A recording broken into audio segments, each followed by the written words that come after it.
بسم اللہ الرحمن الرحیم۔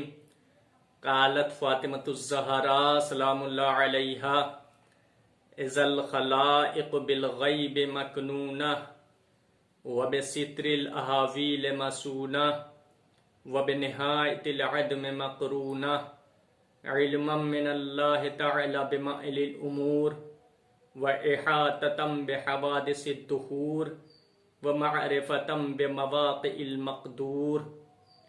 محترم ناظرین اکرام، السلام علیکم۔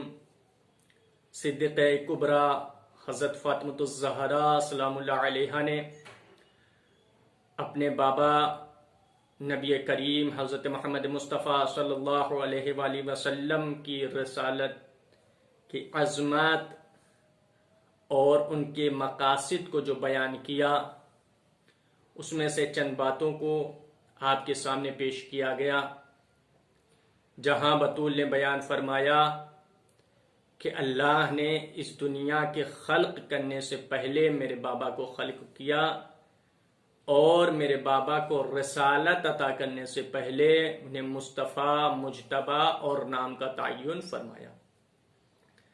آج ہم آپ کے سامنے بیان کریں گے کہ جب اللہ نے آپ کا انتخاب کیا، یعنی پیغمبر اسلام کا، تو اس وقت کیا تھا۔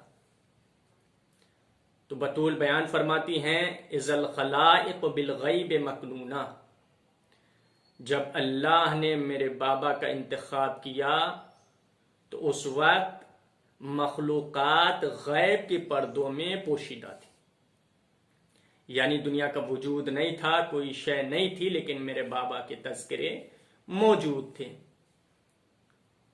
وَبِسِتْرِ الْأَحَاوِيلِ مَسُونَہ، اور وحشت یعنی مخلوق خدا، مخلوقات خدا وحشت اور اضطراب کے پردوں میں مستور تھی، پوشیدہ تھی، یعنی دنیا میں کسی شے کا وجود نہیں تھا، میرے بابا موجود تھے۔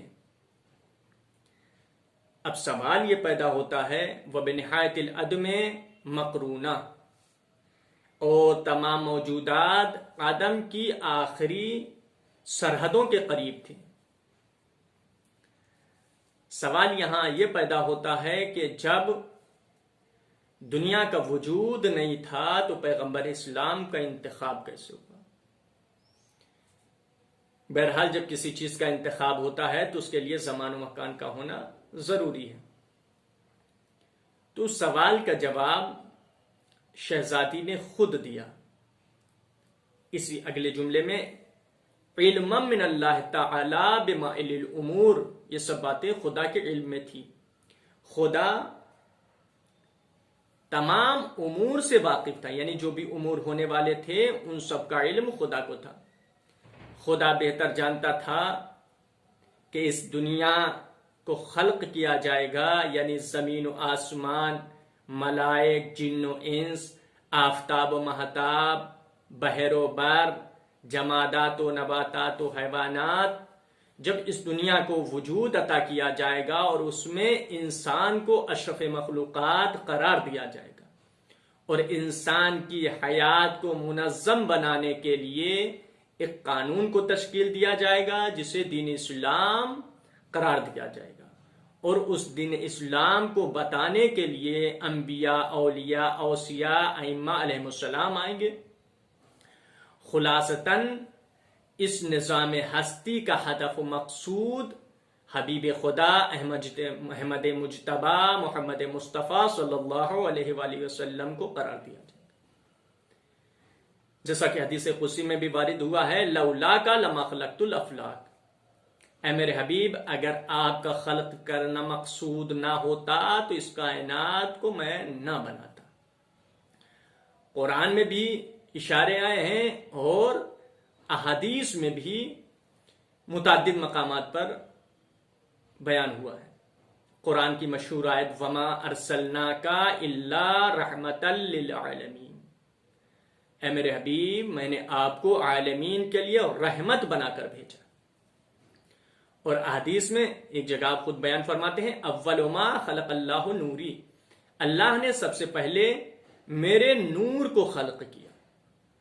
دوسری جگہ آپ بیان فرماتے ہیں کہ میں تمام لوگوں سے تخلیق میں سب سے پہلے ہوں اور آخر میں مبعوث ہوا ہوں. یعنی اللہ نے مجھے پیدا سب سے پہلے کیا لیکن نبیوں کے آخر میں مجھے بھیجا ہے. دوسری جگہ ارشاد ہوتا ہے، آپ ہی بیان فرماتے ہیں کہ اللہ نے میرا اور میرے علی کا نور حضرت آدم کی خلقت یا زمین و آسمان کی تخلیق سے 12,000 سال یا 24,000 سال قابل خلق فرمایا. یعنی اس دنیا سے پہلے اللہ نے ہمیں پیدا کیا تھا. اس کی طرف شہزادی بیان فرما رہی ہیں کہ علم من اللہ تعالیٰ بمائل الامور، دنیا میں جو کچھ بھی ہونے والا تھا وہ سب اللہ کو پتا تھا، اور اللہ نے اس نظام ہستی کا علت غائی اور ہدف و مقصد میرے بابا کو قرار دیا ہے. وَإِحَاطَةً بِحَوَادِثِ الدُّهُورِ.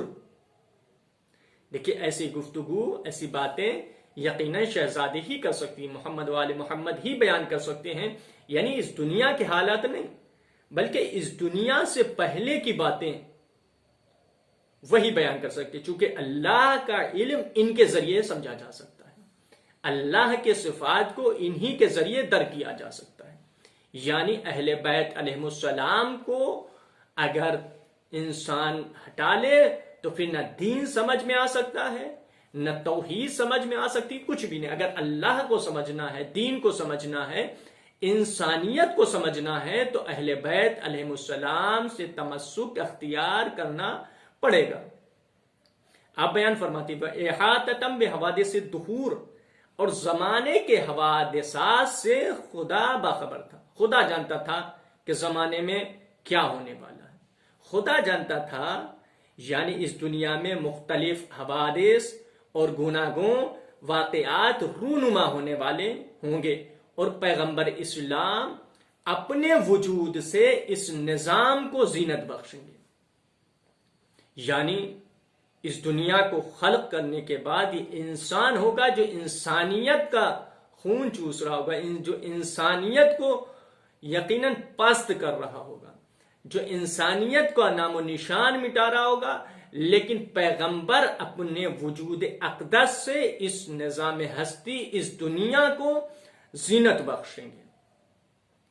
وَإِحَاطَةً بِحَوَادِثِ الدُّهُورِ، تمام واقعات سے اللہ حوادثات سے واقف تھا. اس لیے اللہ نے سب انتظام کیا، اس لیے کہ چونکہ جتنی عظیم شے ہوتی ہے اس کے لیے اتنا ہی اہتمام کیا جاتا ہے.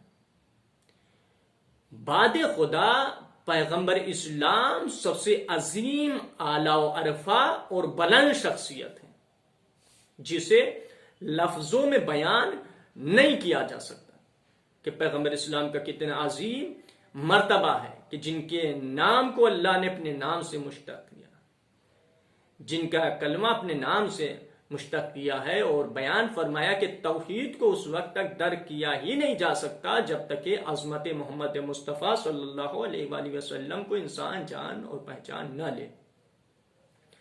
اس کے بعد بطول بیان فرماتی ہیں وَمَعْرِفَةً بِمَوَاقِعِ الْمَقْدُورِ، خدا تمام مقدرات کو جانتا تھا، یعنی تمام مقدرات کے جائے وقوع کی شناخت تھی. چونکہ اللہ کا علم ازلی ہے، ہمارے جیسا علم اللہ کا نہیں ہے. اللہ کا علم معلوم کے وجود پر موقوف نہیں ہے. دوسرے لفظوں میں یوں کہا جائے کہ اللہ کے علم کے لیے زمانے حال نہیں ہو سکتے، اس کے لیے زمان، ماضی، حال، مستقبل کچھ نہیں، سب برابر. خود مولا کائنات حضرت علی علیہ السلام نہج البلاغہ میں بیان فرماتے ہیں کہ وہ اس وقت بھی عالم تھا. خدا کے سلسلے سے بیان فرماتے ہیں کہ وہ اس وقت بھی عالم تھا جب کوئی معلوم موجود نہ تھا، اور اس وقت بھی رب تھا جب کوئی مربوب نہ تھا، اور اس وقت بھی قادر تھا جب کوئی مقدور نہ تھا. وآخر دعوانا ان الحمد للہ رب العالمین.